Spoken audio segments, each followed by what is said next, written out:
H Everest का business दोनों को मिलाते हैं तो सिर्फ 6,500 करोड़ है। कि यार 93,500 करोड़ का माल कहीं दिख रहा है कि नहीं दिख रहा है? अगर आज किसी को टीयर 2 टीयर 3 से एक बिजनेस बनाना है तो उसको प्रोडक्ट में फोकस करना चाहिए या मार्केटिंग में? सबसे पहले हमेशा प्रोडक्ट की एक बड़े से गेम में जिस हमने एक थोड़ा सा स्टेप आया, अगर आप मुझसे पूछे तो हम हार्डली 10-15% आए हैं जो हमें बनना है। मेरा फोकस सिर्फ सेल्स से मार्केटिंग। ओके। बहुत सारे लोग मुझे बोलते हैं, मैंने सोशल मीडिया में कभी कभार पढ़ा है कि अरे तुम्हारे पास तो पैसा बहुत पहले से था इसलिए तुमने बना लिया। मैं आपको बता दूं, जो पैसा हमारे पास था उस पैसे को हमने जीरो कर दिया। इम्पॉसिबल कुछ भी नहीं है, बट ये नहीं है कि 10,000 में सारा बिजनेस चालू हो जाएगा। हाँ, क्या हो सकता है वो डिपेंड करता है। 2014 में बहुत एस्पिरेशन के साथ इन्होंने एक टेक स्टार्टअप स्टार्ट किया, चेकडिन। चल नहीं पाया, फेल हो गया। बहुत सारे लोग यहाँ पर आके रुक जाते हैं, बट ये नहीं रुके। स्टील के ट्रेडिशनल बिजनेस से मसाले का ट्रेडिशनल बिजनेस स्टार्ट किया। आज ज़ॉफ 150 करोड़ से ज्यादा का टर्नओवर कर रहा है और बहुत सारे घरों में इनकी रीच है। आज के हमारे गेस्ट है mister Akash Agrawal, the founder of Zoff. आज के एपिसोड में हम बात करेंगे कि कैसे टीयर 2 टीयर 3 सिटी से 100 से 150 करोड़ और बड़ा ब्रांड बनाया जा सकता है। फंड रेजिंग के टाइम पे क्या क्या स्किल सेट होने चाहिए और किन किन चीजों का ध्यान रखना चाहिए। एंटरप्रेन्योरशिप की जर्नी में कितने अप्स एंड डाउन्स आ सकते हैं। इस एपिसोड को एंड तक देखना और कमेंट में जरूर बताना कि क्या अच्छा लगा। Enjoy the show.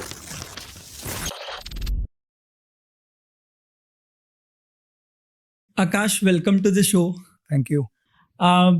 थोड़ा सा रॉ रखेंगे इसको। हम बहुत बार मिल चुके हैं ट्रेवल करते टाइम पे बिजनेसगढ़ में, तो जो भी कॉन्वर्सेशन हमारी उसमें हुई है और around the entrepreneurship, around the startup ecosystem, tier 2 tier 3 से हम कैसे बड़े स्टार्टअप्स ला सकते हैं, आपके एक्सपीरियंस से आज जानेंगे।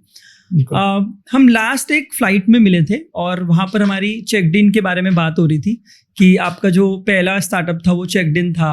और जब भी मैं ट्रेवल करता हूँ ना तो मेरे को आपके स्टार्टअप के बारे में याद आता है कि जब 1-2 घंटे का पॉज होता है, जब 1-2 घंटे फ्लाइट डिले होती है, मैं जल्दी पहुंच जाता हूँ, तो आपका वो आइडिया याद आता है। क्या आप बताओगे कि वो आइडिया क्या था?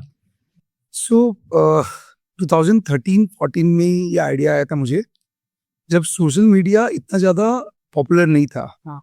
सोशल मीडिया मार्केट में धीरे धीरे ग्रो कर रहा था और फेसबुक ग्रो कर रहा था आफ्टर ऑर्कुट। राइट। उस टाइम इंस्टाग्राम का भी इतना पॉपुलैरिटी नहीं था शायद। उस टाइम मेरे ख्याल से इंस्टाग्राम बना भी नहीं था, मुझे आइडिया नहीं है।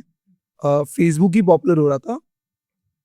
सो मुझे आइडिया आया कि सोशल मीडिया कहीं ना कहीं आगे, जिस तरह से इंटरनेट बढ़ रहा है और लोग उसको यूज कर रहे हैं, सोशल मीडिया एक बहुत बड़ा पार्ट बनने वाला है लोगों की लाइफ का। राइट।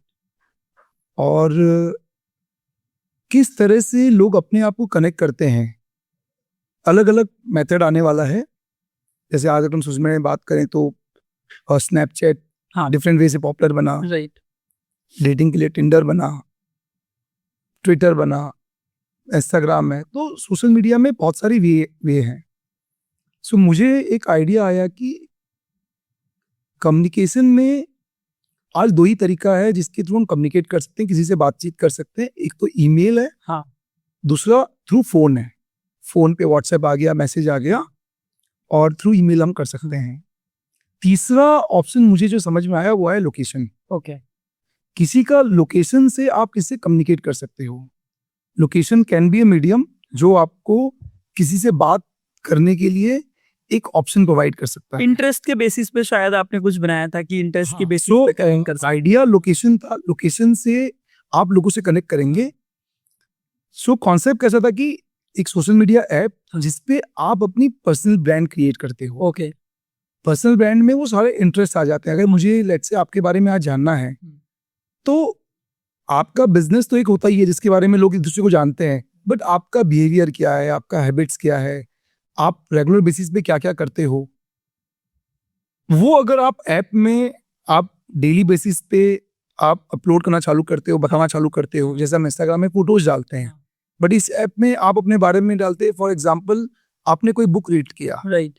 आपने उसमें ऑप्शन था बुक रीडिंग का, आप गए वहां पे, आपने नाम लिख दिया कि मैंने ये बुक रीड किया। राइट।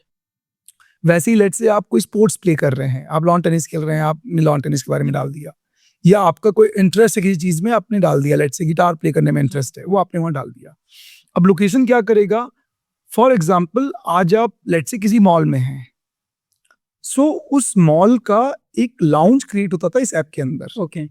जैसे हम फेसबुक में पेज बनाते हैं यहाँ लाउंज, सपोज XYZ लाउंज बन गया, तो जैसे ही आप उस एरिया के आसपास पहुंचेंगे नियरली 100 मीटर के जोन पे, तभी आपको वो लाउंज दिखाएगा। ओके। ऐसा नहीं है कि आप बहुत दूर हैं, 1 किलोमीटर 10 किलोमीटर या दूसरे शहर में आपको लाउंज दिखा रहा है। लाउंज को आप एक्सेस तभी कर सकते हैं जब आप उसके विसिनिटी में आ रहे हैं। तो मैं जब एयरपोर्ट में रहता हूँ ना, तो मेरे को ऐसा लगता है कि D2C, क्योंकि मेरे को इंटरेस्टिंग पार्ट लगता है, तो वहां पर कोई D2C वाला बंदा मिल जाए तो मैं उससे कनेक्ट कर पाऊँ, इसलिए वो रेजोनेट करता हूँ कि आज वो अगर ऐप होता तो मेरे जैसे लोगों के लिए बहुत अच्छा। मतलब अगर सही बताऊं तो वो डिफरेंट रीजंस थे उसको बंद करने का, बट मुझे ऐसा लगता है कि थोड़ा और स्टेबिलिटी आ जाएगा, प्रॉब्लली मैं उसको दोबारा स्टार्ट करना चाहूंगा। बहुत अर्ली फेज था। हाँ, बहुत अर्ली फेज था स्टार्टअप का, जब इंडिया में इतना स्टार्टअप का कल्चर आया भी नहीं। जियो नहीं था। हाँ, जियो नहीं 1 GB डेटा में हम जिंदा रहते थे।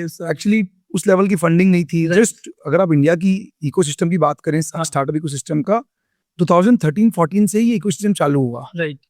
Coming from a Tier 2 city Raipur, और वो भी एक टेक्नोलॉजी का ऐप, शायद मुझे वो सब मिल नहीं पाया जो किसी एक स्टार्टअप को बॉम्बे दिल्ली में रह के मिलता उस टाइम की। वो फंडिंग मिल जाती या वो गाइडेंस मिल जाता, क्योंकि I am not from a technology background. Okay. But idea ये था कि सोशल मीडिया आगे बढ़ने वाला है। हाँ।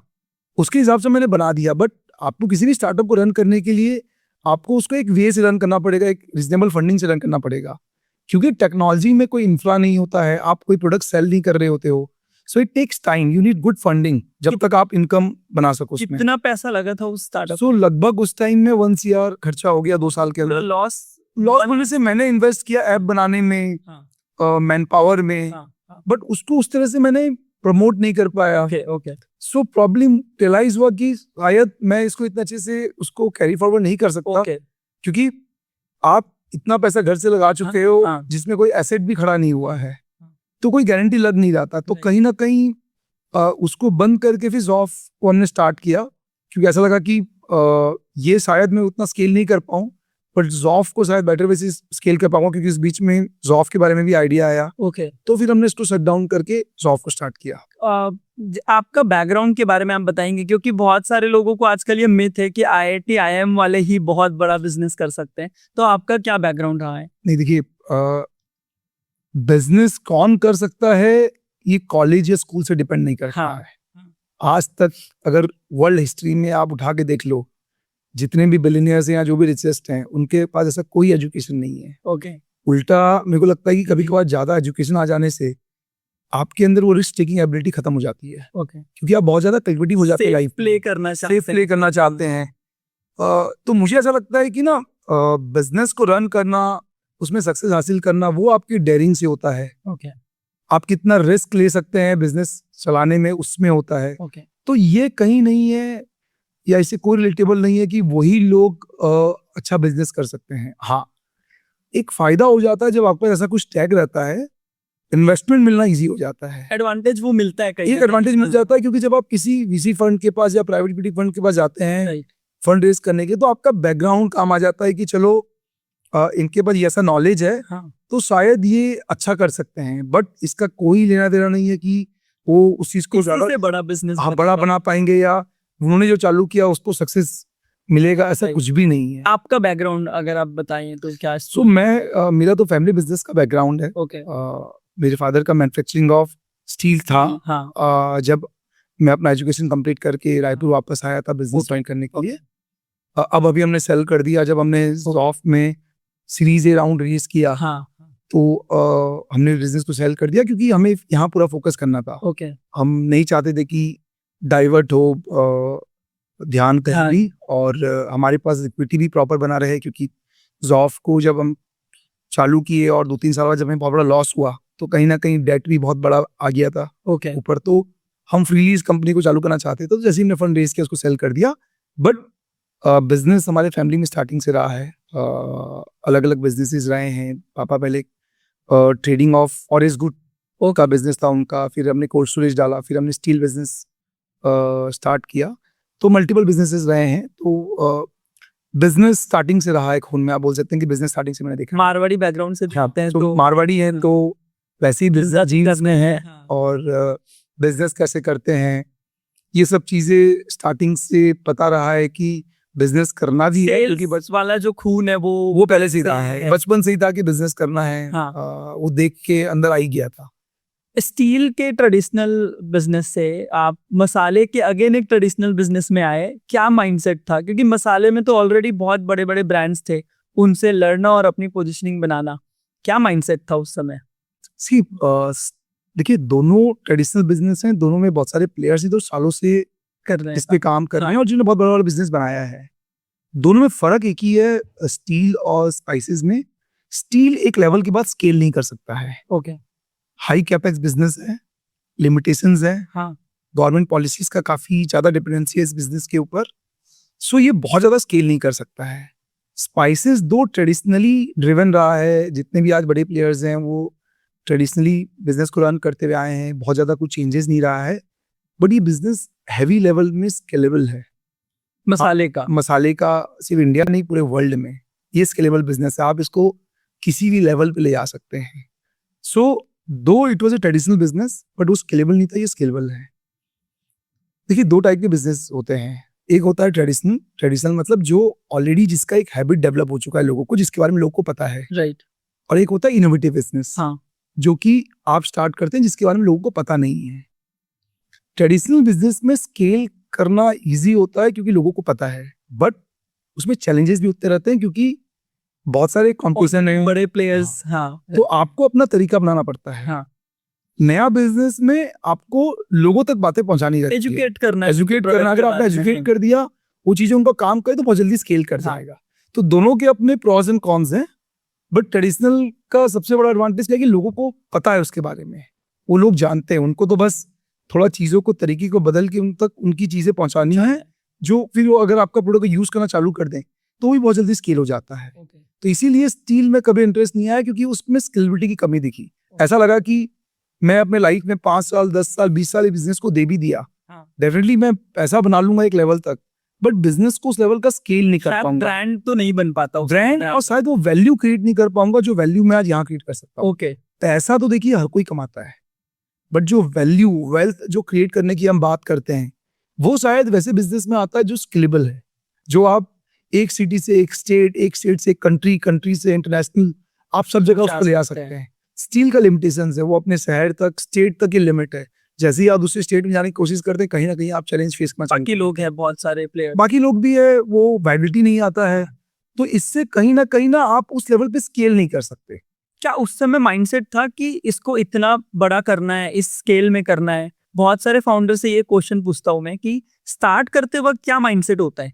सो आज अगर ज़ॉफ जहां भी पहुंचा है, उसका सबसे बड़ा रीजन माइंडसेट है। वो माइंडसेट आप समझ लीजिए बहुत अर्ली एज से अंदर आ गया था कि ब्रांड बनाना है। मतलब एक ब्रांड की तरफ जो एक पागलपन होता है कि मुझे मेरा ब्रांड चाहिए, वो बहुत अर्ली एज में आ गया था। शायद आप ये बोल सकते हैं कि उस तरह का शिद्दत होने की वजह से, काम तो आप बाद में करते हैं, हाँ। कोई भी चीज को बड़ा जो आप बनाते हैं ना, पहले अपने दिमाग में बनाते हैं, पहले अंदर से लेके आते हैं कि मैं इस चीज को बड़ा बना सकता हूँ। ओके। हम सबको पैसा चाहिए होता है लाइफ में, आप किसी को भी उठा के पूछ लो, उसको पैसा चाहिए होता है, बट सही में उसको पैसा इसलिए चाहिए क्योंकि दुनिया में सबके पास पैसा है, या उसको अपना लाइफ को रन करना इसलिए पैसा चाहिए। हाँ। वो शिद्दत मिसिंग होता है कि बहुत पैसा चाहिए या पैसे को मैं कैसे बहुत ज्यादा कमा सकता हूँ, वो मिसिंग होता है। चाहिए इसलिए क्योंकि सबको चाहिए। तो कोई चीजें जो सबको चाहिए, आपको भी चाहिए, उसमें वो चीजें उतनी बड़ी नहीं बन पाती है जब तक वो अंदर से नहीं आता कि मुझे चाहिए, बहुत चाहिए। ओके। मुझे सिर्फ जिंदगी जीने के लिए पैसा नहीं चाहिए, मुझे पैसा बनाना है, वेल्थ, भले वो पैसा पड़ा रहे। ये इनिशियल डे से प्लान, इनिशियल डे से मतलब वो शिद्दत से कि मुझे ब्रांड बनाना है और मैं बनाऊंगा ब्रांड। रायपुर से, क्योंकि आपने रायपुर से स्टार्ट किया और कुछ लोग दिल्ली मुंबई से या मेट्रो से करते हैं, तो क्या डिफरेंस आता है? शहर का कोई बड़ा इंपॉर्टेंस नहीं है। ओके। ये सब क्या है, दिमाग की सोच में है कि ये शहर में होगा तो ऐसा होगा। देखिए, आइडिया आपका है, आइडिया तो आपको कहीं भी आ सकता है, किसी गांव में भी कोई है उसको भी आ सकता है। हाँ। मैं आज रायपुर में रहता हूँ, बट मैं बॉर्न बॉटअप जहाँ पे हुआ था वो 1 किलोमीटर का भी जगह नहीं है। आई कम फ्रॉम ओडिशा। अच्छा। वो 1 किलोमीटर का भी जगह नहीं है। सो उससे क्या फर्क पड़ता है जगह से? आप क्या कौन सी जगह- एक्सेसिबिलिटी या लोग सराउंडिंग वैसा नहीं होता है, इसलिए लोग अपने आप को पहले ही लिमिटेशंस में डाल देते हैं? बोल सकते हैं थोड़ा सा एक्सेसिबिलिटी कम रहता है दूसरे शहर से, बट छोटे शहर का अपना एडवांटेज है, कॉस्ट फैक्टर्स कम रहते हैं।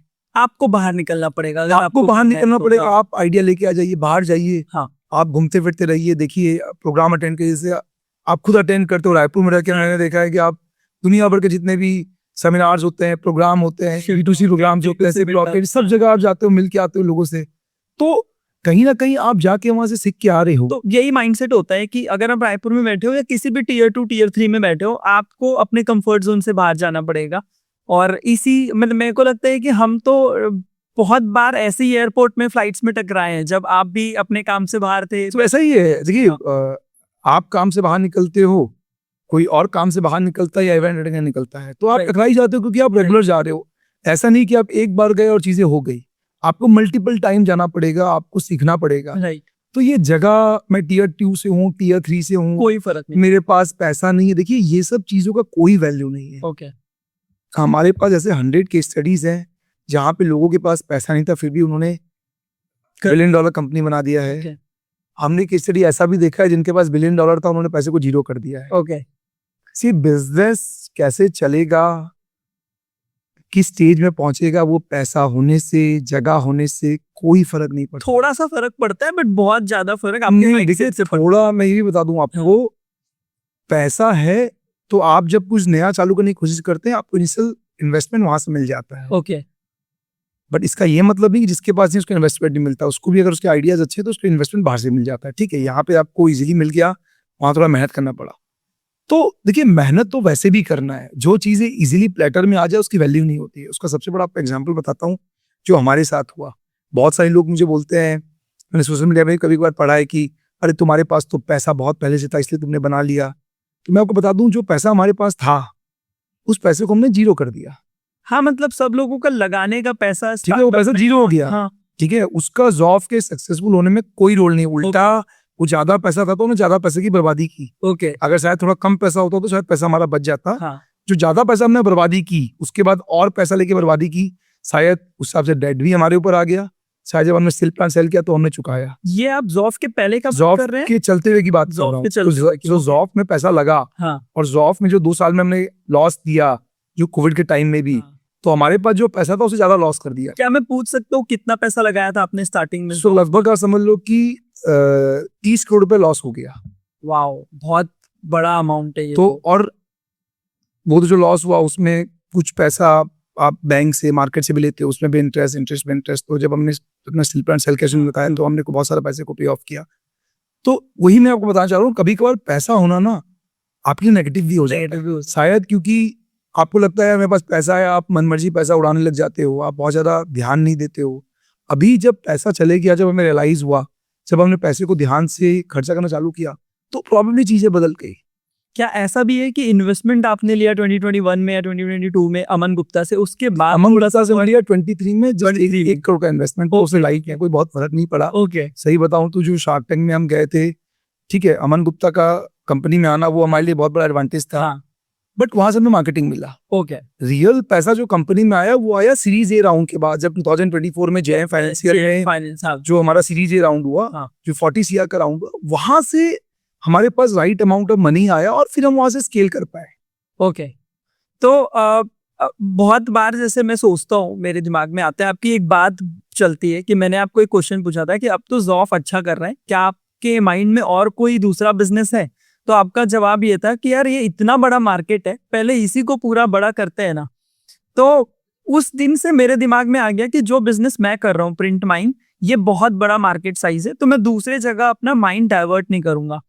आज के न्यू एज एंटरप्रेन्योर्स ये करते हैं कि थोड़ा सा बड़ा करते हैं, फिर दूसरा धंधा स्टार्ट करते हैं, फिर थोड़ा सा बड़ा करते हैं, 2-3-4 चीजों में डाइवर्सिफाई करते हैं। आपका क्या इस पे टेकअप है? सी देखिए, डाइवर्सिफाई करना अच्छी बात है, बट पहले आप जो भी स्टार्टअप कर रहे हैं, जो भी बिजनेस कर रहे हैं, उसको उस लेवल पे पहुंचाइए कि आपको भी लगे यार मैंने एक लेवल पे पहुंचा दिया है। और वो लेवल ना आपके अंदर से आता है। जिस दिन आपको लगा कि सेटिस्फेक्शन आ गया, चलो मैंने कर लिया, तब डेफिनेटली आप कुछ दूसरा सोच सकते हैं। बट पहले उसको उस बिजनेस में उस लेवल तक तो पहुंचाइए। जितना मार्केट डेप्थ है उतना तो कम। देखिए मार्केट डेप्थ, आपका अपना कैपेबिलिटी, क्योंकि सबके लिए वो लेवल डिफरेंट हो सकता है। ओके, अगर लेट्स से फॉर एग्जांपल आज स्पाइसेस का बिजनेस आप स्टार्ट करते हैं, हाँ आपके लिए एक लेवल डिफरेंट हो सकता है कि चलो मैं कंपनी को इस लेवल की कंपनी बना दिया, हाँ तो मेरा काम हो गया और अब मैं यहाँ से एग्जिट कर जाता हूँ, मैं कुछ और करूंगा, मेरा काम हो गया, चलो मैंने पैसा बना लिया लाइफ में। तो शायद मेरे लिए वो लेवल डिफरेंट हो सकता है, आपके लिए डिफरेंट हो सकता है। तो ये बहुत सब्जेक्टिव कॉल है। बट हाँ, आप कोई चीज बना रहे हैं, पहली बात तो जैसे मैंने बताया कि क्या आप उस शिद्दत से चीजों को बना रहे हैं या जस्ट फॉर द सेक पैसा कमाने के लिए बना रहे हैं। ओके पैसा कमाने के लिए बना रहे हैं तो डेफिनेटली आप ऐसा काम करके 2-4 साल 5 साल 7 साल पैसा बना ही लेंगे। बट अगर आप बहुत अच्छे से बना रहे हैं तो उसमें आप वैल्यू क्रिएट कर पाएंगे, वेल्थ क्रिएट कर पाएंगे। फिर जहां आपको रुकना है लेवल कि यार ये हो गया, ये बिजनेस को मैं इतना बना दिया, अब इससे ऊपर में मुझे ज्यादा मेहनत लगेगा बट मैं यहाँ हैप्पी हूँ, तो वहां से आप एग्जिट कर जाते हो, दूसरा चीज सोचो। क्योंकि दूसरा चीज सोचने में कोई बुराई नहीं है, बट वो चीजें अंदर से आप पे आना चाहिए, एक सेटिस्फैक्शन फील होना चाहिए, चलो मैंने बना लिया। अब फॉर एग्जाम्पल जैसे मिनिमलिस्ट है, हाँ लेट्स से उनको बहुत सी डील मिली, हाँ आज 5 साल में उन्होंने 3,000 करोड़ में एग्जिट ले लिया। हाँ सो प्रोबेबली उनका वो एक सिचुएशन आ गया होगा या एक सेटिस्फैक्शन लेवल आ गया होगा, तभी वो सेल निकल प्लानिंग होगा कि मेरे को इस नंबर तक जाना है और एग्जिट एग्जिट किया। बहुत सारे ब्रांड है जो इस लेवल पे आके एग्जिट कर जाते हैं, हाँ। अब वो दूसरा कुछ बनाएंगे।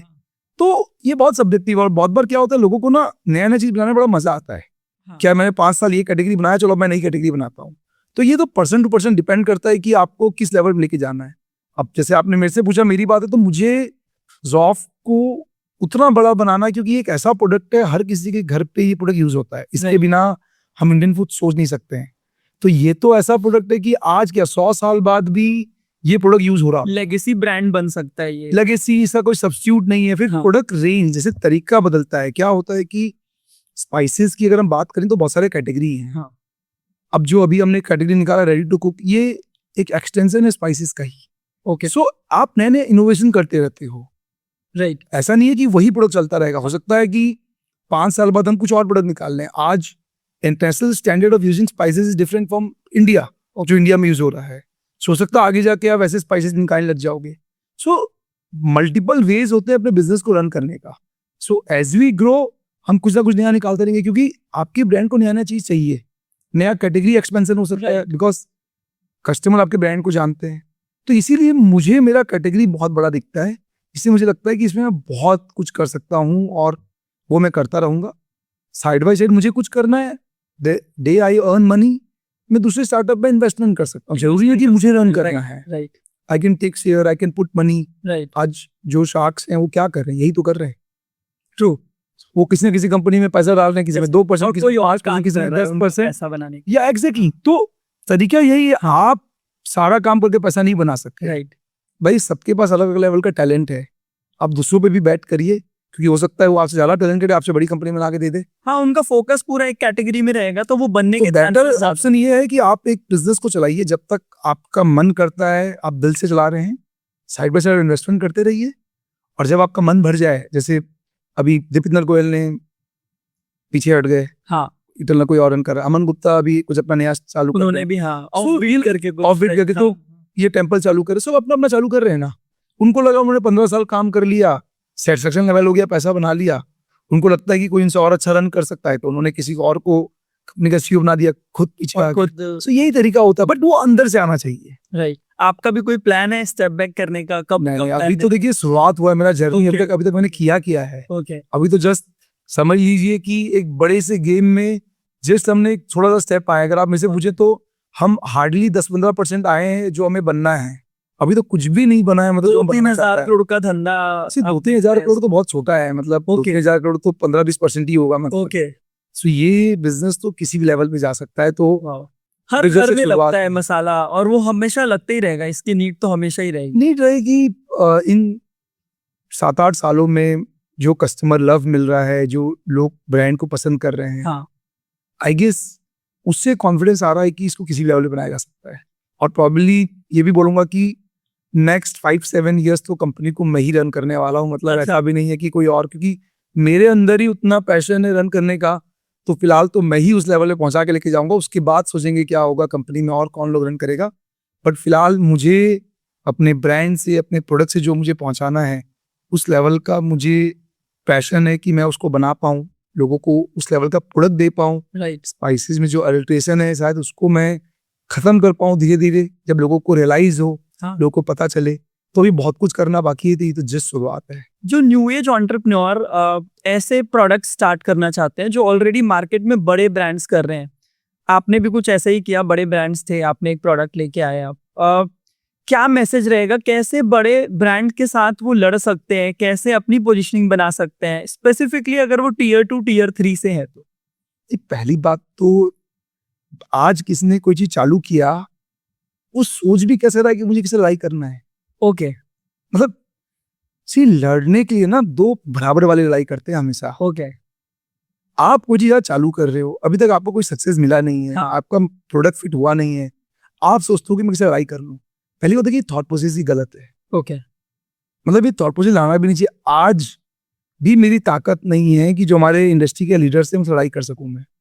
अच्छा, इसको दूसरे तरीके से बोलता हूँ, लड़ना नहीं, अपने आप को लॉन्च करना, और जैसे मसाले ऑलरेडी मार्केट में थे, MDH और एवरेस्ट, उसके साथ आप भी आए, तो मार्केट शेयर कहीं ना कहीं लेके जाना, लोगों के माइंडसेट में डालना कि ये नहीं लेना है आपको, ज़ौफ़ के मसाले लेना है, ये कैसे हो पाता है? फिर वही बात, मतलब मार्केट शेयर लेना है और उनके बीच में खड़ा होना, मैं वही बताना चाह रहा हूँ कि ये सब बात की कोई वैल्यू नहीं है। ओके आपने अभी प्रोडक्ट स्टार्ट किया है, हाँ, क्या स्पाइसेस का मार्केट 1 लाख करोड़ का है? अच्छा अच्छा, ऐसा थोड़ी ना है कि एक जो बड़ा प्लेयर है वही मार्केट का पूरा बिजनेस लेके बैठा है, ऐसा थोड़ी ना होता है। राइट, तो सबके लिए स्पेस है। सबके लिए स्पेस होता है। आपका तरीका क्या है, आप किन ऑडियंस को कैटर करना चाहते हो। ओके भाई एवरेस्ट एंड सारे कस्टमर को कैटर नहीं करते हैं। ओके उनका प्रोडक्ट को कंज्यूम करने वाले कुछ कैटेगरी ऑफ लोग हैं, ओके उनके भी कुछ प्रोडक्ट पॉपुलर हैं, सारे प्रोडक्ट पॉपुलर थोड़ी ना है। ओके आज हमने स्पाइसेस में ही एक नया कैटेगरी में, जहां पे उनका फोकस नहीं था या बाकी ब्रांड का फोकस नहीं था, हमने उसको फिगर आउट किया और हम उसमें ब्रांड बिल्टअप कर रहे हैं। हम तो जो वो प्रोडक्ट बनाते हैं, हम बनाते हैं, मतलब हम उसमें फाइट ही नहीं कर रहे हैं। ओके सो आप मार्केट में 2 साल 5 साल 10 साल काम तो करिए। आप 50 साल के प्लेयर को बोलेंगे मैं फाइट दे दूंगा, देखिए ऐसा नहीं कि आप फाइट नहीं दे सकते।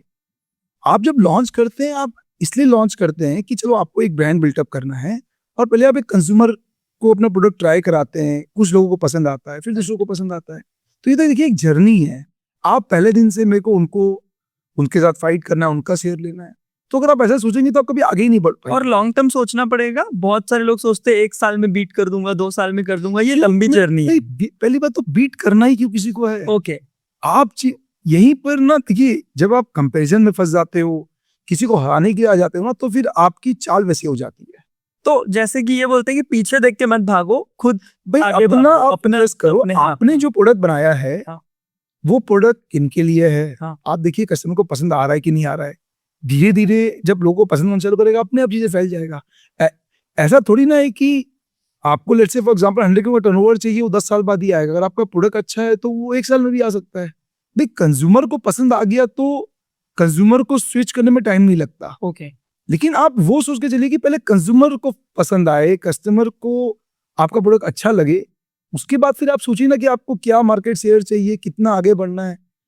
मार्केट बहुत बड़ा है, आप शेयर को सोचने के बजाय आप भी सोचिए कि कस्टमर को कैसे पसंद आए। अच्छा, आज अगर कोई बिजनेस स्टार्ट करना चाहता है तो 2 ऑप्शन है, जो हमारी इनिशियल बात हुई कि एक तो कमोडिटी जो ऑलरेडी बिक रहा है, जिसके बारे में अवेयरनेस है, और एक प्रोडक्ट इनोवेशन करके बनाया जाए जिसको एजुकेट करना पड़ेगा कि ये प्रोडक्ट है। आपके हिसाब से विच इज बेटर, या कौन से कैटेगरी में एंटर करना सी दोनों बहुत डिफरेंट है। इस पे डिपेंड करता है कि फाउंडर को क्या चाहिए। ओके कोई फाउंडर इस पे बिलीव करता है कि नया चीज मेरे पास है, मैं लोगों को एजुकेट करूंगा, सोशल मीडिया के तो लोगों को बताऊंगा, टाइम लगेगा बट मैं एजुकेट करूंगा। हाँ। क्योंकि वैसे प्रोडक्ट के मल्टीपल्स भी ज्यादा मिलते हैं, राइट, मार्केट में वैल्यूएशन भी ज्यादा मिलता है, competition कम होता है। कंपटीशन कम होता है। एक दूसरा होता है कि फाउंडर के यार मैं लोगों को एजुकेट उतना नहीं कर पाऊंगा, टाइम बहुत लगेगा। हाँ। जो ऑलरेडी एग्जिस्ट करता है उसमें तरीका बदल देता हूँ, जो हमने किया कि स्पाइसेस तो पहले भी था, राइट, हमने ऑनलाइन सेल्स किया, हमने जिपलॉक पैकेजिंग लेके आया, हमने कूल ग्राइंड टेक्नोलॉजी लेके आया ग्राइंडिंग के लिए, हमने खड़े मसाले में काम किया, अभी हम रेडी टू कुक में काम करें, 5 minutes gravy.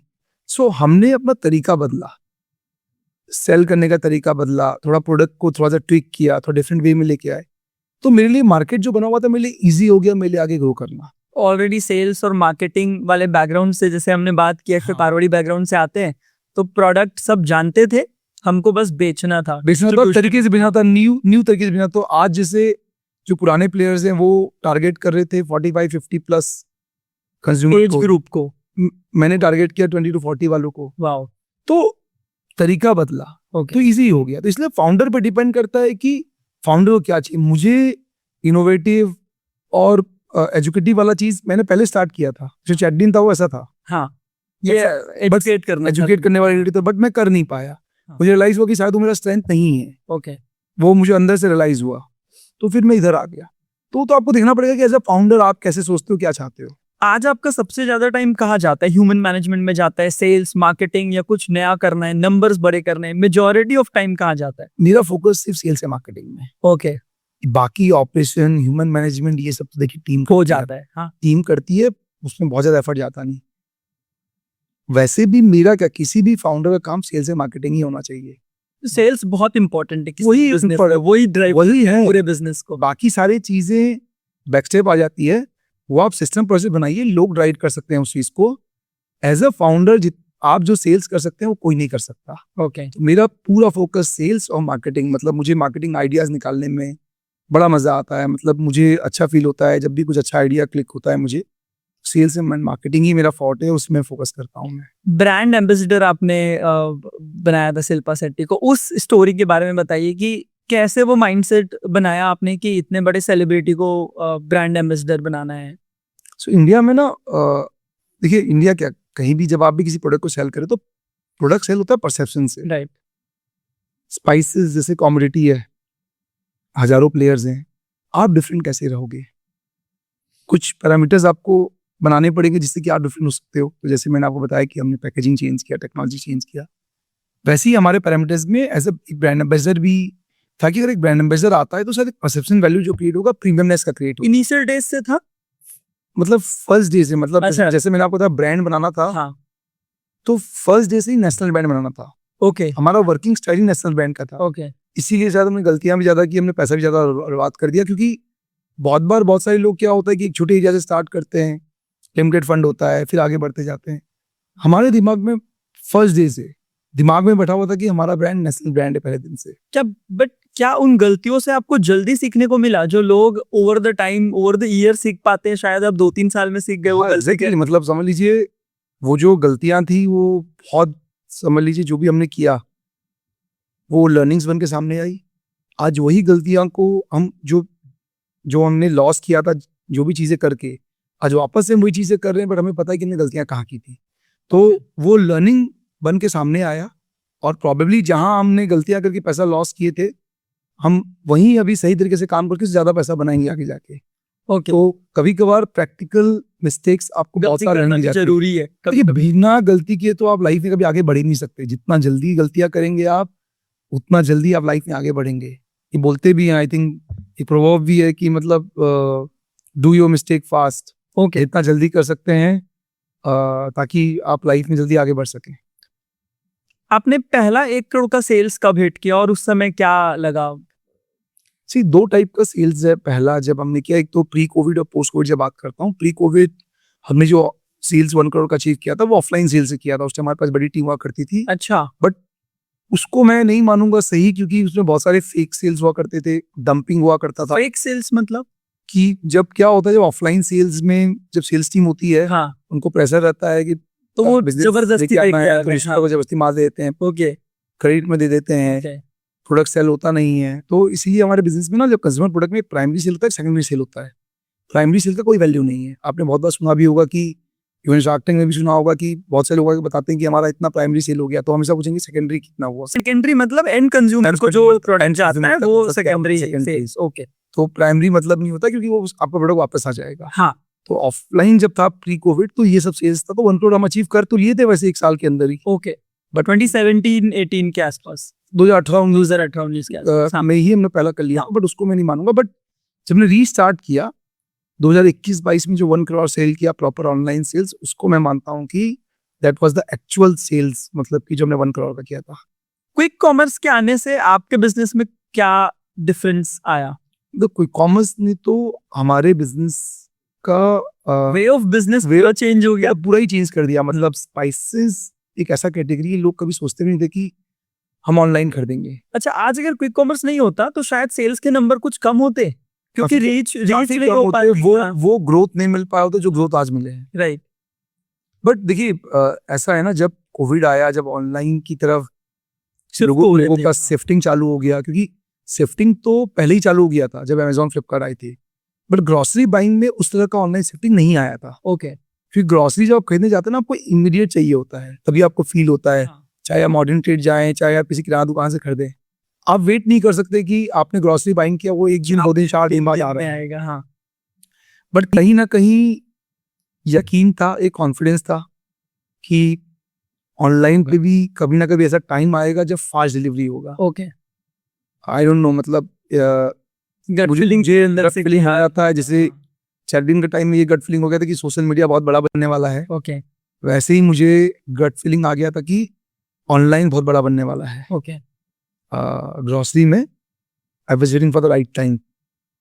Before shark tank वो जस्ट कॉमर्स स्टार्ट ही हुआ था। हाँ। बट तब तक हम क्रेड और फ्लिपकार्ट में सेल करते थे, ऑनलाइन सेल करते थे, लोगों को 3-4 दिन में डिलीवर लोगों को 3-4 दिन बाद में होता था, बट हो रहा था। ओके। मुझे पता था कि जब भी कुछ ऐसा चेंज होगा, स्पीड बहुत बढ़ जाएगा बाइंग का। और वो अचानक से शिफ्ट देखने को मिला आपको दिखाते quick commerce जैसे के हमने बाद। क्विक कॉमर्स जैसे आया, हम उसमें मेहनत करना चालू किए, जब लोगों को पता भी नहीं था, जब लोग फोकस भी नहीं कर रहे थे, तो आई गेस काफी अमेजिंग ग्रोथ मिला। बेसिकली क्विक कॉमर्स क्या है? क्विक कॉमर्स सब्स्टिट्यूट है किराना दुकान का। ओके। अभी आपका majority of sales obviously quick commerce और D2C में क्या पार्ट है इसमें? ऑनलाइन D2C पार्ट बिल्कुल नहीं है। ओके, क्योंकि नहीं, इस नहीं, प्रोडक्ट में बिल्कुल D2C नहीं हो सकता। नहीं हो सकता। किसी को तुरंत चाहिए तो वो क्विक कॉमर्स से ही तुरंत ही चाहिए ना, मतलब ग्रोसरी में तो कोई क्यों वेट करेगा, तो हम फोकस भी नहीं करते, क्योंकि हमें पता है लोगों का बिहेवियर नहीं है वैसा। राइट। जिस चीज में जैसा बिहेवियर है वैसा फोकस करिए, तो लोगों को आदत है किराना दुकान से खरीदने का, तो क्विक कॉमर्स वो नीड पूरा कर देगा। GT का क्या आपका है? जीटीआर ने वापस चालू कर दिया। जो जीटीआर में हमने गलती की थी जब इनिशियल डेज में था, हम उसको बहुत देख के चल रहे हैं, तो जीटी हमारा बिजनेस चालू हो चुका है। We are doing decently. और डी-मार्ट और यहाँ पे रिलायंस में, डीमार्ट में हम प्रेजेंट हैं। अच्छा, सारे जगह में भी प्रेजेंस हाँ, है। अभी प्रेजेंस हमने सब जगह बना दिया है। हाँ हाँ हाँ। अभी जो कस्टमर को अवेयरनेस मिलती है वो मेजॉरिटी कौन से चैनल से मिलती है? पता कैसे चलता है कि ज़ौफ के मसाले हमको खरीदना है? सो अभी हमारा फोकस ना क्विक कॉमर्स में रहता है ज्यादा। 2 टाइप का मार्केटिंग होता है, एक परफॉर्मेंस होता है, एक अवेयरनेस होता है। ओके। अवेयरनेस तो हम सोशल मीडिया के थ्रू, इंस्टाग्राम में, यूट्यूब में हम करते रहते हैं, यूजीसी कंटेंट से करते रहते हैं, हाँ। हमेशा मार्केटिंग करते रहते हैं, वहां से कुछ अवेयरनेस होता है। सबसे ज्यादा अवेयरनेस होता है क्विक कॉमर्स ऐप से, क्योंकि वहां पे जब कंज्यूमर आता है ना, वो इंटेंट लेके आता है, वो मुझे बाय करना है, वहां भी ऐड चलते हैं? वहीं सबसे ज्यादा ऐड चलता है। ओके। आज हमारा टोटल ऐड का 80-85% ऐड वहीं खर्चा होता है। बहुत सारे लोगों को ये लगता है कि बिना ऐड चलाए सारे प्लेटफॉर्म में बिक जाता है माल, जैसे अमेजोन में, फ्लिपकार्ट। अमेजोन पे भी ऐड चलाना पड़ता है, फ्लिपकार्ट में भी ऐड चलाना पड़ता है। बहुत बड़ा बिजनेस, इनका जो रेवेन्यू है सारे प्लेटफॉर्म्स का एडवर्टाइजमेंट का है। एडवर्टाइजमेंट क्या करता है ना, कि आपके प्रोडक्ट को लोगों को अवेयर कराता है, आपका प्रोडक्ट टॉप में दिखाता है। तो एडवर्टाइजमेंट देखिए मस्ट है, विदाउट एडवर्टाइजमेंट आप स्केल नहीं कर सकते। अच्छा, इसी बात में बहुत सारे लोग बोलते हैं कि मेटा डिपेंडेंट, अगर गूगल डिपेंडेंट या एडवर्टाइजमेंट डिपेंडेंट आप कंपनी बना रहे हो तो वो लॉन्ग टर्म सस्टेनेबल नहीं है। इस पे आप क्या बोलना चाहोगे? नहीं, ये ऐसा कुछ भी नहीं है। बिना ऐड किए तो आप ग्रो कर ही नहीं रीच नहीं कर सकते। पता है प्रॉब्लम क्या होता है कि ना, लोग कंपेयर करते हैं उन ब्रांड से जो बड़े हो चुके हैं। ये आज तो 15-20 साल हो गए। आज हिंदुस्तान लीवर को उस लेवल का ऐड की जरूरत नहीं जो आपकी जरूरत है। लोगों को पता कैसे चलेगा आपके प्रोडक्ट के बारे में? वो भी भीड़ में। जब इतने सारे हाँ। लोग हैं तो पता कैसे चलेगा? तो एडवर्टाइजमेंट कोई खराब चीज थोड़ी ना है। आज भी क्या हिंदुस्तान लीवर ऐड नहीं करता? क्या वो आईपीएल में जब चलाते हैं, आईपीएल फाइनल या जब इंडिया पाकिस्तान का मैच है, 10-10 सेकंड का 20-20 लाख 30-30 लाख दे रहे हैं, क्यों दे रहे हैं? उनको तो ऐड करना ही नहीं चाहिए। ओके। क्या वो ऐड से कंपनी को रन नहीं कर रहे हैं? क्योंकि ऑलरेडी वो ब्रांड है, फिर भी ऐड चला रहे हैं। भाई एडवर्टाइजमेंट तो आपको लाइफ टाइम चलाना पड़ेगा। बिना एडवर्टाइजमेंट के तो कंपनियां चल ही नहीं सकती। ओके। ज्यादा कम डिपेंड करता है आपका स्टेज ऑफ बिजनेस क्या है। हाँ। अगर आपका ऑर्गेनिकली बहुत सा ऑर्डर आ रहा है तो आप ऐड आपका कम लगेगा, आपकी मार्केटिंग स्पेंड कम होगा। राइट। बट एडवर्टाइजमेंट से आप कस्टमर अट्रैक्ट करते हो, लोगों को बताते हो अपने बारे में, तो एडवर्टाइजमेंट कभी भी कोई चैलेंजिंग नहीं है। बात है आपकी स्टेज में है। ओके। फंड रेजिंग को लेके 2 सवाल है मेरा। पहला, अर्ली डेज में फंड रेज करना चाहिए, और दूसरा, फंड रेजिंग के टाइम पे माइंडसेट क्या होना चाहिए? सी फंड अगर आपके पास है ही नहीं तो अर्ली डेज क्या, लेट डेज क्या, और अगर है फिर भी फंड रेज करना हाँ, चाहिए? अगर है तो फिर थोड़ा सा वेट करके अपने प्रोडक्ट को मार्केट में लेके आना चाहिए, कुछ बिल्टअप करना चाहिए। ओके हड़बड़ी किस बात की? आप एक चीज समझिए कि आप जब एक स्टार्टअप रन कर रहे हैं, आपको उसको लॉन्ग टर्म के लिए बनाना है। हाँ। कोई भी चीज बहुत हड़बड़ी से नहीं बनती कि मुझे आज ही बना डालना है, मुझे 1 साल 2 साल में 100 करोड़ कंपनी बना देनी है। यूथ आज का यहीं पर भाग रहा है, ऐसा लगता है इसी तो 2 failure साल rate ज्यादा है। हाँ। इसी तो फिर सी कंसिस्टेंसी से, फोकस से कोई चीज बनता है। राइट। आपका एफर्ट कितना है जब आप रन करना चाहते हैं। कंज्यूमर को तो पसंद आना चाहिए। आपको आपकी चीज पसंद आ गई, मनी मन आप खुश हो रहे हैं, थोड़ी ना होगा। ब्रांड तो तब बनता है जब कंज्यूमर बोलता है लोग ब्रांड है। खरीदे, पैसा दे के जब खरीदे। खरीदे और रिपीट बाय करे। तो टाइम लगता है कोई भी चीज में। Once in a blue moon कोई ऐसा केस हो सकता है कि जो बहुत जल्दी पॉपुलर हो जाए, वायरल हो जाए, बट टाइम लगता है बनाने में। बनाइए ना आराम से। कितना दिन मिनिमम आपको लगता है, कितने साल देना चाहिए PMF 3 प्रोडक्ट से मार्केट? 6 साल कम से कम लगता है किसी भी चीज को सेट करने में मार्केट में। आई मीन मेरे को भी ऐसा लगता है 3-4 साल तो समझने में लग गया कि माल क्या बिकेगा। 5 साल बाद समझ आया और अब हम D2C अच्छे से कर पा रहे हैं। टाइम लगना ही लगना है, क्योंकि आपको टीम बिल्टअप करना है, प्रोडक्ट फिट कराना है मार्केट में, बहुत सारी लर्निंग्स आएंगी, बहुत सारी गलतियां होंगी। राइट। एक लेवल का बिजनेस में आप पहुंचेंगे तो I think it will take इतना टाइम। टाइम लगेगा।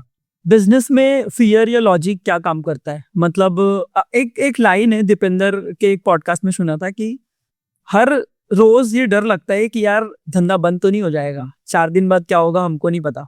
तो आपके दिमाग में ऐसा कुछ चलता है? क्योंकि इतना बड़ा स्केल है, इतने सारे लोगों की रिस्पॉन्सिबिलिटी आपके साथ में चल रही है, क्या माइंडसेट रहता है? बिल्कुल, फियर तो देखिए हमेशा चलता है। भले आप उसको दिखाते नहीं हो, आपके दिमाग में तो रहता ही है, क्योंकि राइट। आप बिजनेस रन कर रहे हो। अनसर्टेनिटी लाइफ में बहुत आ सकता है। अभी जो वॉर हो रहा है, आप देख लो LPG का क्राइसिस से कितने बिजनेस इंपैक्ट हो गए होंगे। रेस्टोरेंट्स बंद हो रहे हैं। तो आप सोचिए, चलता जो आज बेस्ट रेस्टोरेंट होगा शहर का, जिसके पास भीड़ लगी रहती है, अगर उसके पास LPG पहुंचा नहीं तो वो कैसे रन करेगा? तो फियर तो देखिए इस वर्ल्ड में अगर आप हैं वो रहता ही है। राइट। बट इसका ये मतलब नहीं कि आप फियर में जिंदगी जिएंगे। वो आपके बाय डिफॉल्ट आपके दिमाग में रहेगा, बट डेफिनेटली बिजनेस लॉजिक से चलता है। ये दोनों ही एक किसी फाउंडर में के दिमाग में रहता ही रहता है। आप होना कोई गलत बात नहीं है, फियर का होना, और बिजनेस लॉजिकली ही चलता है, मतलब जो रन करना है। आई गेस दोनों ही रहता है फाउंडर पे। एक बात और चल रही है अभी मार्केट में, बहुत अच्छे बड़े एंटरप्रेन्योर्स, ये इनके पॉडकास्ट में, रील्स में चल रहा है, मैं नाम नहीं ले सकता हूँ यहाँ पर, ये बोल रहे हैं 10,000 15,000 20,000 में बिजनेस स्टार्ट हो सकता है और स्टार्ट करो। मेरे को पर्सनली ये कॉन्सेप्ट गलत लगता है, क्योंकि आप एजुकेशन में बहुत पैसा खर्च करते हो, फिर आप बिजनेस जहाँ से आप करियर बनाना चाहते हो वहां 15,000 रुपए में स्टार्ट कर रहे हो। आपका क्या इसमें ओपिनियन है? देखिए, सब डिपेंड करता है कि बिजनेस है क्या। ओके। ऐसा नहीं है कि 10,000 में चालू नहीं हो सकता या लाख रुपए में नहीं हो सकता। हाँ। मेरे कजन का एक स्टार्टअप है जिसमें हम भी इन्वेस्टर हैं। ओके। वो बिजनेस 1 लाख से चालू हुआ था, बट 10-15 हजार से नहीं हुआ था। 10-15 हजार आज से 2-3 साल पहले या 2-3 साल पहले। 3 साल पहले। और अगर सही चलता है, मतलब जिस हिसाब से ये चल रहा है, प्रॉब्ली नेक्स्ट 1 ईयर में वो 100 करोड़ का हो जाएगा वैल्यूएशन वाइज। 100 करोड़ रेवेन्यू और वैल्यूएशन वाइज। ठीक है, तो ऐसा नहीं है कि कम पैसे में बिजनेस चालू नहीं हो सकता है। पॉसिबल सब कुछ है, इम्पॉसिबल कुछ भी नहीं है। बट ये नहीं है कि 10,000 में सारा बिजनेस चालू हो जाएगा। हाँ। क्या हो सकता है वो डिपेंड करता है। ओके। भाई आपका 10,000 रुपए है, आपने कुछ ऐसा प्रोडक्ट लेके आया, 10,000 को आपने 15,000 में बेच दिया, फिर 15,000 में आपने कुछ खरीदा, फिर आपने उसको 50,000 जुगाड़ हुआ ना। जुगाड़ क्या हुआ? मतलब बिजनेस इसी को बोलते हैं। आपने कुछ खरीदा, हाँ, आपने कहीं से कुछ चीज लेके आए, ट्रेडिंग हुआ। ठीक है, तो क्या फर्क पड़ता है भाई? हर चीज ट्रेडिंग होता है भाई। मेरा खुद का प्लांट है, मैं बना के बेच रहा हूँ, ठीक है, बट अगर मैं किसी थर्ड पार्टी से खरीद के बेच रहा हूँ तो वही तो हुआ। और क्या? और फिर धीरे धीरे जब कॉन्फिडेंस आया तो खुद का प्रोडक्ट, उसी पैसे को आपने 10,000 को लेट से 1 साल में 1 लाख कर दिया। ओके। सी बात है टाइम का। आपको टाइम लग सकता है जब अमाउंट छोटा हो। ओके। आपने 1 साल में 10,000 को 1 लाख बनाया, 1 लाख को फिर 1 साल में आपने 10 लाख बना दिया, फिर 10 लाख को आपने 3 साल 1 करोड़ बना दिया। ओके। वो तो डिपेंड करता है।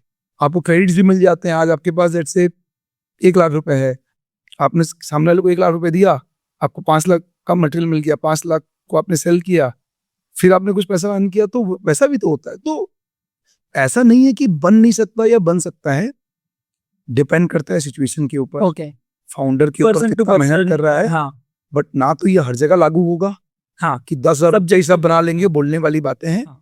बट ऐसा भी नहीं है कि चीजें नहीं बन सकता। जो एग्जांपल मैं आपको दे रहा हूँ, आई गेस जब वो कंपनी फंड रेज करेगी तो प्रॉब्लली जब उसकी स्टोरी बाहर आएगी तो प्रॉब्लली ऐसा ही होगा कि लिमिटेड फंड से ही वो बिजनेस स्टार्ट बड़ा हुआ बन था। गया। आपके एंटरप्रेन्योरशिप जर्नी में सबसे एक्सपेंसिव मिस्टेक जो आपने की है, जो आपको लगता है ये नहीं करता तो शायद आज और आगे। सो देखिए, पहली बात तो मिस्टेक करने से मैं पीछे रह गया, ऐसा नहीं है। ओके कोई भी जब मिस्टेक करता है तो जो सीखता है, जैसे मैंने आपको बताया। ओके अगर आप मुझसे पूछेंगे कि आपने सबसे बड़ा मिस्टेक क्या किया, तो जॉफ में ही इनिशियल डेज में हमने बहुत गलत हायरिंग कर लिया, ओके।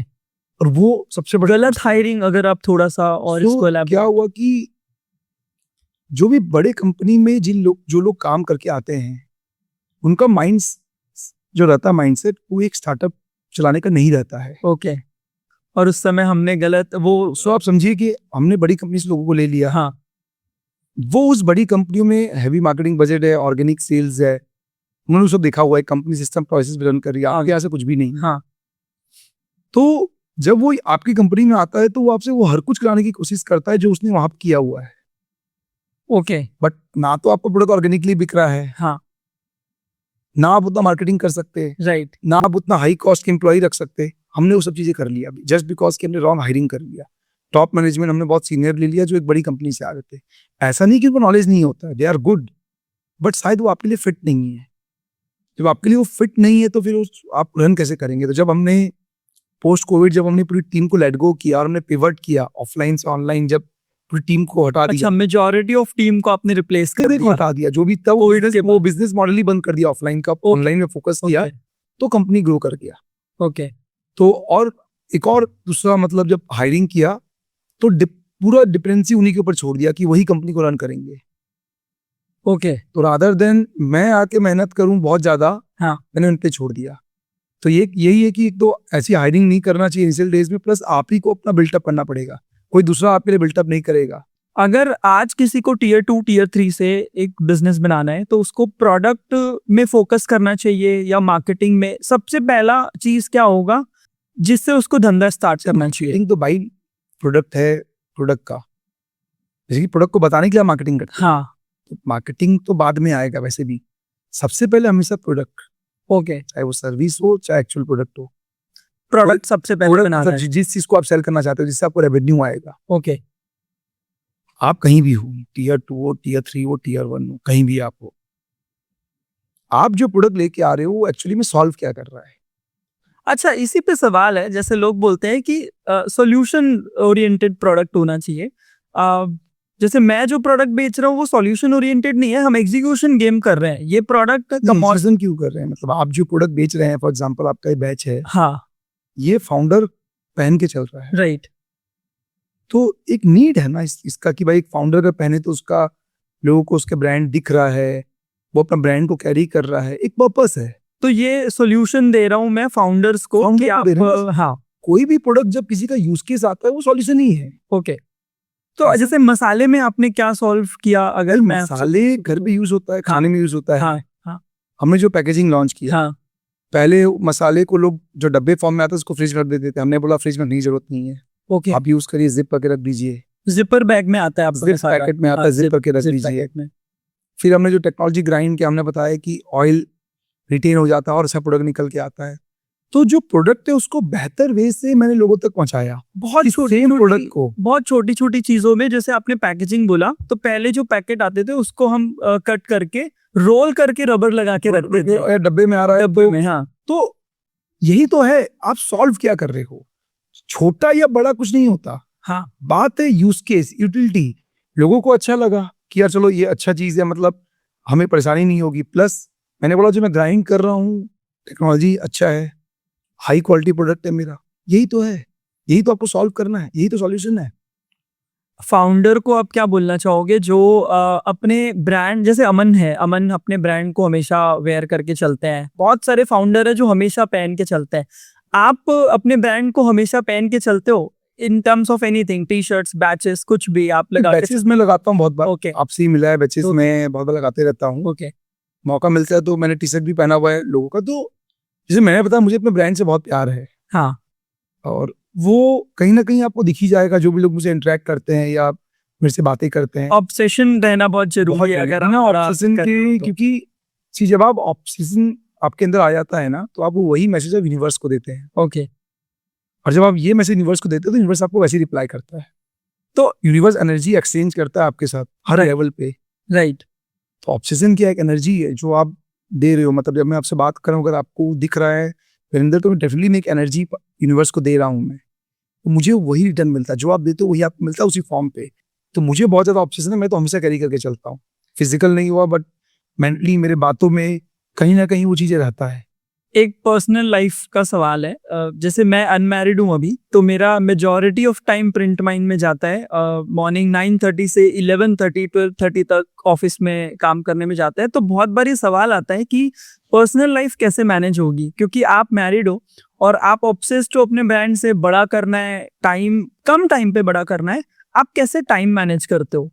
घर को भी टाइम देते हो, अपने आप को भी, फैमिली को, बिजनेस? से देखिए, घर वाले भी आपसे ये नहीं मांगते कि 24 घंटा मेरे साथ ही रहो। हाँ, किसी भी पर्सन की लाइफ में उसका लाइफ 3 पार्ट में डिवाइड हो रखा है। राइट, स्लीप 7 to 8 आवर्स वो भी करता है, वर्क 7 to 8 आवर्स, और जो बाकी बच गया 7 to 8 आवर्स उसका पर्सनल टाइम रहता है।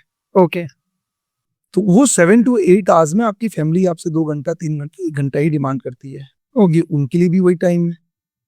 अगर बच्चे हैं तो बच्चों का स्कूल है, हाँ, वो भी सोते हैं, वो भी अपना कुछ एक्टिविटी करते हैं, क्लासेस ले रहे हैं, कुछ अपना उनका कुछ ना कुछ चलते रहता है, दोस्तों के साथ वो खेलते रहते हैं, उनको भी कुछ टाइम ही चाहिए। तो ये वाला जो सवाल है ना कि आदमी मैनेज कैसे करता है, मुझे लगता है कभी कभार ये सवाल ही गलत है। मतलब ये सवाल होना ही नहीं चाहिए, गलत कैसे करता है। जब आपकी लाइफ में जो चीज प्रायोरिटी होती है ना, हाँ, आप उसको टाइम फ्रेम में बैठा लेते हो। ओके, तो आपके फैमिली को कितना टाइम चाहिए वो फैमिली आपको बताएगी, आपको उतना ही टाइम उनको देना है। और फैमिली भी फिर सपोर्ट करती है, क्योंकि आपका विजन फैमिली का भी विजन होता है। सपोर्ट क्या मतलब, सी देखिए, जब आप अपना काम करें वो भी कुछ कर रहे हैं, हाँ, मदर बच्चे को संभाल रही है, उसका अपना कुछ काम है। हाँ, किसी को भी आप नहीं चाहिए 24 घंटा, उनको 2 घंटा ही चाहिए होता है। वो आपसे 2 घंटा ही मांगते हैं, या 1 घंटा मांगते हैं, या हॉलीडे के दिन आपके साथ बाहर जा रहे हैं, Available। उतना ही लोगों को चाहिए। तो ये वाली जो बात है ना कि मतलब कैसे टाइम देते हो, सी आपके लाइफ में प्रायोरिटी है तो आप उनको जो टाइम दे देते हो, आपके लाइफ में प्रायोरिटी नहीं देते हो। अभी जॉफ में कितना टाइम चाहता है आपका? मेरा 7 to 8 आवर्स। अच्छा, 7 to 8। 7 to 8 आवर्स वो मेरे ऑफिस में है जब मैं जाके बैठ रहा हूँ, बट वैसे देखा जाए ऐसा पूरा दिन? मतलब वो कभी भी चलता रहता है। मतलब सही बताऊं तो आजकल तो मेरे को जो वैसे तो आइडियाज मेरे थॉट प्रोसेस आते हैं सुबह ही, जब मैं सो के उठता हूँ और बेड में रहता हूँ, मतलब उस बीच में मतलब मेरे को बहुत अच्छे आइडियाज आने लग गए हैं आजकल। ओके, तो ये तो देखिए, एज अ फाउंडर ये तो कंटिन्यूअस आपके दिमाग में चलता रहता है। हाँ, आउट ऑफ ऑफिस ज्यादा आइडियाज आते हैं। रील्स स्क्रॉल करते हो आप? करता हूँ और थोड़ा रील स्क्रॉल करने के पीछे ऐसा रहता है कि हमको कंटेंट स्ट्रेटजीज बनानी है या टाइम पास करना है, कैसा रहता है? दोनों। देखिए, कभी कभी रील आपको अच्छी चीजें बताया जाता है, हाँ, क्योंकि एज अ कंज्यूमर ब्रांड क्या चल रहा है मार्केट में वो भी जानना मेरे लिए जरूरी रहता है। बट कभी कभार रील पर्सनल के लिए भी मजा आता है, स्क्रॉल करने में इंटरेस्ट आ रहा है, देखने में आप वैसे भी देखते हो, कुछ कभी कंटेंट के लिए भी देख लेते हो, कभी अपने ब्रांड के भी देख लेते हो, तो वो चलता रहता है। मतलब उसमें काफी आइडियाज आ जाते हैं रील्स में। शार्क टैंक वाली जर्नी अगर थोड़ा सा आप बता पाओ यहाँ पर कि कैसे थी वो शार्क टैंक वाली जर्नी, उसके बाद क्या चेंजेस आए? देखिए, वो तो मेरे लिए तो एक लाइफ टाइम अपॉर्चुनिटी था मेरे लिए, जो जिसने लाइफ को अपसाइड डाउन कर दिया पूरा। आई गेस वो एक बेस्ट फेज था लाइफ का, जिसने आपको आपके लाइफ में आपको एक जगह से दूसरी जगह बहुत जल्दी ले गया। ओके, जैसे अगर मैं बात करूं कि हम क्रिकेटर्स को देखते हैं, आईपीएल के बाद बहुत सारे क्रिकेटर बहुत जल्दी उनके लाइफ में एक ग्रोथ आ गया, बहुत जल्दी वो बड़े प्लेयर्स बन गए। वैसे ही शायद शार्क टैंक के आने से आज जॉब जहां भी पहुंचा है उसका बहुत बड़ा रोल है, क्योंकि उस प्लेटफॉर्म के थ्रू हमने दुनिया को बता पाए कि हमारा विजन क्या है, ओके, हम क्यों एक नेशनल ब्रांड बनना चाहते हैं, हमारा पर्पस क्या है, हम क्या चीजें बनाए हैं। शायद हमारा मैसेज राइट वे से कन्वे हुआ, राइट, उनको समझ में आया कंज्यूमर को। आई थिंक वहीं से कंज्यूमर लव बढ़ा और प्रोबेबली एक ग्रोथ मिला जो हर कोई सोचता है। मतलब अगर मैं बात करूं तो शार्क टैंक में जो हमारे नंबर्स थे और आज में लगभग 3 साल हुआ है, ये have grown like from 5 crore to 15 crore per month. तो एक 3x ग्रोथ है 3 साल के अंदर। ये कंज्यूमर प्रोडक्ट है, मतलब एक एक कंज्यूमर प्रोडक्ट खाता है तब खरीदता है। ये कोई टेक्नोलॉजी या सर्विस नहीं है कि 5 से 15 हो गया क्योंकि लाखों लोगों ने सर्विस ले लिया। बहुत सारे जैसे कुछ ब्रांड्स हैं जो शार्क टैंक में आने के बाद उनके लिए नेगेटिव भी हो गया, जैसे वो वाटर बॉटल वाला ब्रांड आपने सुना होगा कि वो ब्रांड बंद हो गया। तो कैसे ये आइडेंटिफाई करें कि वहां जाने के बाद प्लस होगा माइनस होगा, क्योंकि उनके लिए माइनस हो गया, आपके लिए प्लस हो गया, मेजोरिटी ऑफ लोगों के लिए प्लस हो जाता है। एक डॉक्टर वाला अभी केस चल रहा था जिनके लिए थोड़ा सा माइनस हो गया। तो नहीं, ये तो बोलना बेट मुश्किल है, लेना है क्योंकि bet देखिए ये तो क्या है कि सब कुछ स्पॉन्टेनियस होता है। हाँ आपका वहां जाने के बाद आपको कितना माइलेज मिलता है ये तो कोई बता नहीं सकता, ओके, क्योंकि कोई भी चीज सोशल मीडिया में पॉपुलर हो रहा है या लोगों के बीच पॉपुलर हो रहा है, स्क्रिप्टेड रहता है। 100% नेचुरल। मतलब कैसा है कि ये तक नहीं बताया जाता कि आपको ये तक बोलना है तो अगर आप जाके बीच में इंट्रोडक्शन देते टाइम पे रुक गए तो क्या होगा? वो रहेगा, मतलब वो आपको चलते रहेगा, फिर आप स्टार्ट कर दो, सब कैमरा चालू है, सब चलता रहेगा चालू है। तो फिर एडिटिंग में उनको क्या करना है हाँ।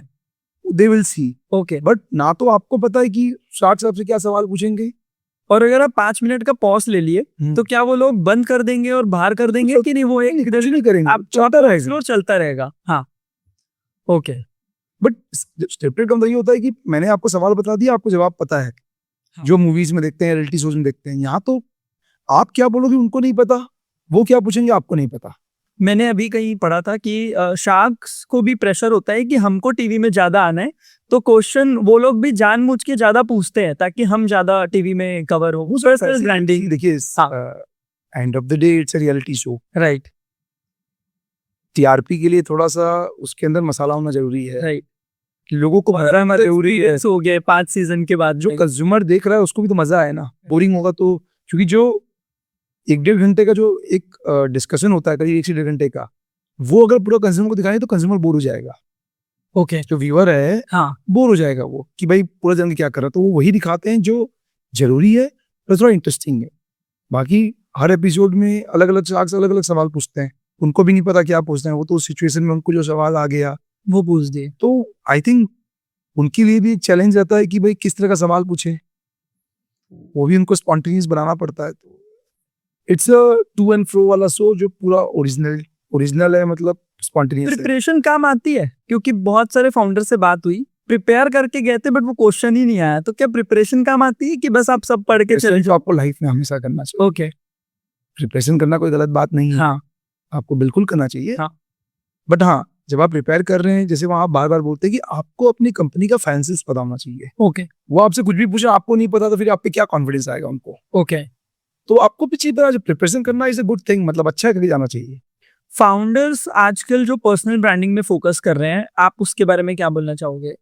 वेरी इंपॉर्टेंट, मतलब आज के दिन में फाउंडर लेड हो गया है। मतलब मैं बताऊं, अगर किसी ब्रांड के पास सेलिब्रिटी है एज कम्पेयर टू कोई फाउंडर खुद उतनी बातें कर रहा है, मतलब लोगों को एजुकेट कर रहा है, आई थिंक लोग फाउंडर को ज्यादा वैल्यू देंगे आज के दिन में। ओके, अगर आप होल ट्रूथ को देखें हैं तो आई थिंक जो फाउंडर है वो कितनी सारी अच्छी सी बातें करता है। यश कालरा अभी जो गोट लाइफ या गो जीरो, तो हाँ। इनके फाउंडर्स बहुत सी बातें करते हैं। तो प्रोबेबली फाउंडर लेड हो गया है आज का टाइम। कंटेंट क्रिएशन इंपॉर्टेंट है फाउंडर, और पर्सनल ब्रांड तो खास कर, क्योंकि पर्सनल ब्रांड आपका एक इमेज बिल्टअप करता है। तो लिंक्डइन बहुत ज्यादा हेल्प करता है पर्सनल ब्रांडिंग में, कि लोग आपका थॉट प्रोसेस जान पाते हैं। तो पर्सनल ब्रांडिंग बहुत ज्यादा इंपॉर्टेंट है। लिंक्डइन की बात आई है तो आप काफी एक्टिव रहते हो लिंक्डइन में, पोस्ट भी रेगुलर होते हैं। ये पोस्ट पूरे आप बनाते हो और आप ही पोस्ट करते हो कि आपकी कोई टीम है कंटेंट? टीम होती है, हाँ। आइडियाज आपके रहते हैं, आपकी जो लेट्स से जो भी आप चीजें कर रहे हैं या कुछ भी अच्छा चीज होता है, हाँ। आप उनको बताते हैं, लिखने का काम उनका है। ओके, सो या वो भी कुछ रिसर्च करके सामने लेके आते हैं, आप देखते हो, उसमें आप अपने कमेंट्स देते हो, फिर जी पोस्ट होता है। तो ये एक टीम वर्क है, टीम चाहिए। But and of the day मेरी पर्सनल लाइफ में क्या चल रहा है जब तक मैं उनको बताऊंगा नहीं, तो वो कन्वे कैसे राइट वे से होगा। मैं जब अभी कुछ इवेंट्स करता हूँ तो सोचता हूँ यार थोड़ा सा और अच्छा कर लेंगे ना हम, तो कोई इवेंट में जाऊँ तो एक कैमरामैन लेके चलूँ, क्योंकि मैं वो मोमेंट्स मिस करता हूँ। जब मैं किसी से इंटरेक्ट करता हूँ तो वो शूट नहीं हो पाता है, शॉट नहीं आ पाता है। आप क्या मतलब बोलोगे इसमें, क्या होना चाहिए एक पर्सनल फोटोग्राफर? कहीं आप जा रहे हो तो होना चाहिए, मतलब अगर आपको आप लेके चलते हो? नहीं, मैं क्योंकि इंस्टाग्राम में उतना एक्टिव नहीं, हाँ हाँ, मैं उतना कंटेंट क्रिएट नहीं करता हूँ, तो प्रॉब्लली इसलिए नहीं चलता हूँ। हाँ, बट जिसको भी कंटेंट क्रिएट करना है इंस्टाग्राम के लिए, हाँ, प्रॉबेबली वो सारे मोमेंट्स कैप्चर करना चाहिए, क्योंकि आप लोगों को एजुकेट करते हो। उसी जैसे मैंने पहले भी आपको बताया, आपका प्रोडक्ट अगर इनोवेटिव है, जैसे हम होल ट्रूथ की बात करें, कंप्लीटली इनोवेटिव प्रोडक्ट, ओके, मतलब प्रोटीन बार्स है, उसके अपने इंग्रेडिएंट्स है, वो अपनी बातें जो करता है, लोगों को एजुकेट करना पड़ेगा।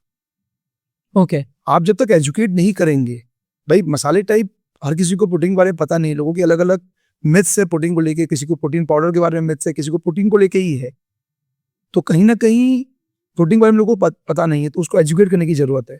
तो एक एक कंटेंट मैटर करता अपने प्रोडक्ट के बारे में जहां बोलने का मौका मिल रहा है बोल दो। है। बिल्कुल भाई, आपका प्रोडक्ट है राइट।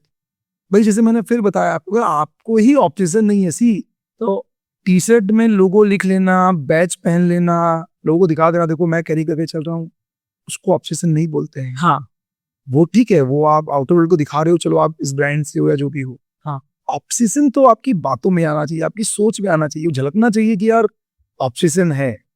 तो वो मल्टीपल चीजों से होता है। तो अगर आपको मौका मिल रहा है कंटेंट बना के बातें करने का, लोगों तक पहुंचाने का, तो फिर आपको तो करना ही चाहिए ना, अगर आप कर सकते हैं तो। कोई ऐसी बात या कोई ऐसा कोई आपका एक्सपीरियंस जो आप शेयर करना चाहो, जो एंटरप्रेन्योर्स को हेल्प करे अभी बिजनेस को ग्रो करने में? देखिए, ये जो जर्नी है ना, एंटरप्रेन्योर जर्नी, ये जर्नी में आपको अकेले चलना है। कोई आपके लिए कुछ करके नहीं देगा, करना तो आप ही को पड़ेगा। ये तो मैं अपने गलती से मैं सीख चुका हूं। मैं डेफिनेटली टीम होती है हेल्प करने के लिए, बट टीम भी आपके विजन पे चलती है। तो एक तो सबसे पहले ये है कि आपको खुद इतना एक्टिव होना पड़ेगा, क्योंकि आपको बनाना है। हाँ। पहला बहुत ही स्ट्रांग माइंडसेट से आगे बढ़ना पड़ेगा, क्योंकि ये जर्नी बहुत टफ होना है, इजी नहीं है। क्योंकि इस जर्नी में आपका नाम भी बनता है, आपका पैसा भी बनता है। दोनों चीज बनाने के लिए बहुत मेहनत करनी पड़ती है, और ये आसानी से नहीं बनता। मतलब कई बार ऑफिस में मैं रहता हूँ ना, ऑफिस आवर्स के बाद, तो माइंड में ऐसा चलता है कि यार क्या सही कर रहा हूँ, सेल्फ डाउट्स आते हैं, गलत कर रहा हूँ, या बहुत कई बार डीमोटिवेशन भी फील होता है। अच्छा, D2C ब्रांड आप रन कर रहे हो ना, तो आपका मोटिवेशन डेली सेल्स पे डिपेंड करता है, क्योंकि आप स्टॉक मार्केट टाइप है, मतलब क्या स्टॉक मार्केट टाइप पे। तो ऐसा सेल्फ डाउट का आपको कभी कभी आता है कि सब सही चल रहा है, ऐसा लगता है कि नहीं यार हम सही कर रहे हैं? मेरा तो माइंडसेट बहुत स्ट्रांग है। स्ट्रांग है।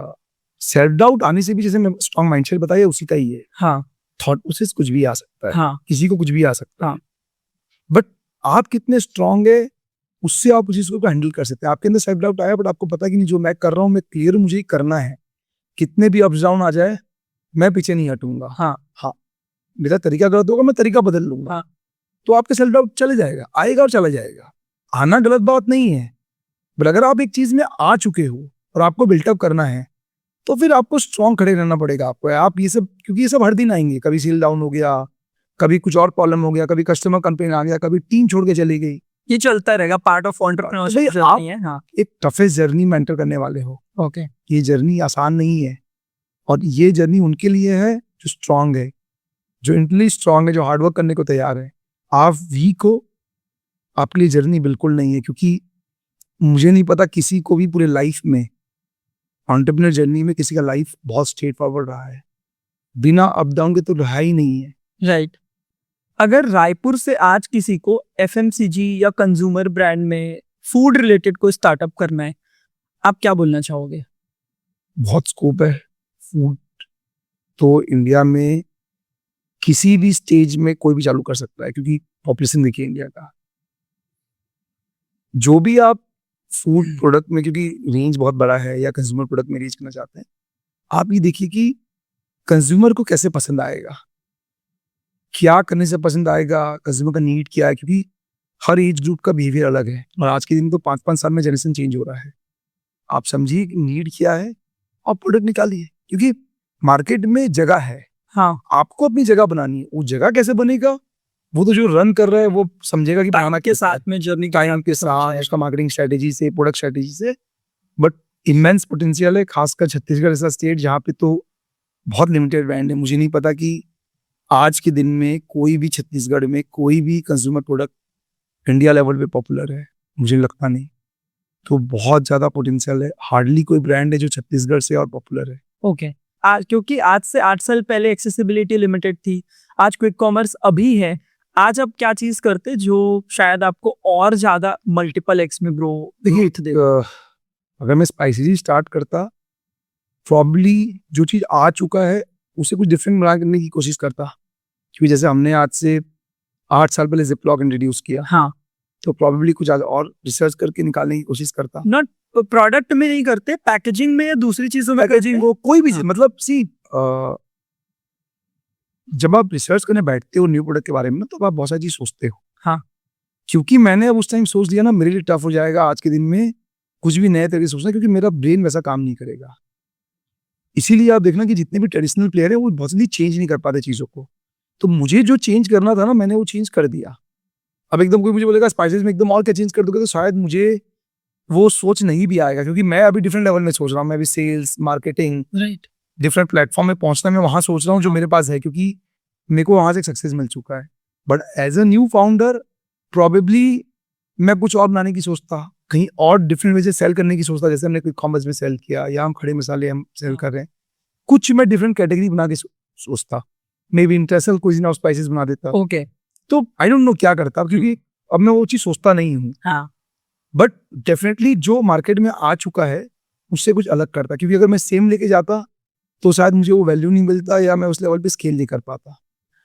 आपने ना मेरे एंटरप्रेन्योरशिप जर्नी में एक चेंजेस लाया, जो हमारी लास्ट बात हुई थी फ्लाइट में, कि एक चीज को पकड़ो और उसको जितना बड़ा कर सकते हो, अगर उसमें पोटेंशियल है तो करो। उस दिन के बाद से मेरे दिमाग में हमेशा यही बैठा रहता है कि मैं 1000 करोड़ की 1500 करोड़ की कैटेगरी में बैठा हूँ, जहाँ कोई भी ब्रांड नेम नहीं है, तो इसी को बड़ा करना है। तो थैंक यू सो मच उस सोच को बदलने के लिए, क्योंकि मेरे को लगता था कि अच्छा एक बन गया, अब दूसरा बनाते हैं, तीसरा बनाते हैं, बट उस दिन के बाद से मेरे दिमाग में बस ये चलता है कि इसको बनाना है बड़ा। नहीं, आई थिंक इसके बारे में बोलना चाहूंगा कि जो तुम्हारा प्रोडक्ट है, जो मैंने देखा है इतने टाइम से, मतलब आई थिंक तुमने 1 करोड़ का नंबर वेट कर लिया अभी कुछ टाइम पहले, 2 महीना हो गया हम 2 लोग महीना हो गया कर रहे हैं। नंबर। तो आई गेस काफी इंटरेस्टिंग प्रोडक्ट है तुम्हारा, खासकर फाउंडर के लिए। जैसे बैच की बात करता हूँ, मतलब टी शर्ट एक्चुअली मुझे अच्छा लगता है जब मैं पहन के जाता हूँ, तो लोग जो मुझे वैसे नहीं पहचानते हैं, फेस से, ब्रांड से पहचान जाते हैं बहुत बार। और काफी अच्छा लगता है कि आप अपना बैच वेयर करके चल रहे हो, अपना ब्रांड को वेयर कर रहे हो। उसके अलावा जो भी तुम्हारे गिफ्टिंग प्रोडक्ट्स है, देखिए गिफ्टिंग प्रोडक्ट्स तो देखिए हमेशा रहेगा, ये एक ऐसा कैटेगरी तुम्हारा सालों साल तक रहेगा। कॉर्पोरेट गिफ्टिंग में है हम लोग, और कॉर्पोरेट्स में गिफ्टिंग हमेशा लगेगी, प्रिंट मतलब गिफ्टिंग इज अ कैटेगरी जो हमेशा रहेगा, क्योंकि ये एक जेस्चर है 2 लोग का मिलने का, एक दूसरे को कुछ चीज देने का। तो आई गेस इसी में तुम जितना रेंज बना के, एज ए कैटेगरी बहुत बड़ा है, सालों साल तक रहने वाला कैटेगरी है, D2C कैटेगरी है प्रॉपर। राइट। तुम लोगों का नीड देख लो, आज के जेनजी मिलेनियल्स को क्या गिफ्टिंग करना है उसको पकड़ लो, क्योंकि प्रॉब्ली एक 35 40 50 साल का गिफ्टिंग करने का तरीका अलग हो सकता है एज कम्पेयर टू 15-20 ईयर्स वाला जो है। तो उसको पकड़ के रखो।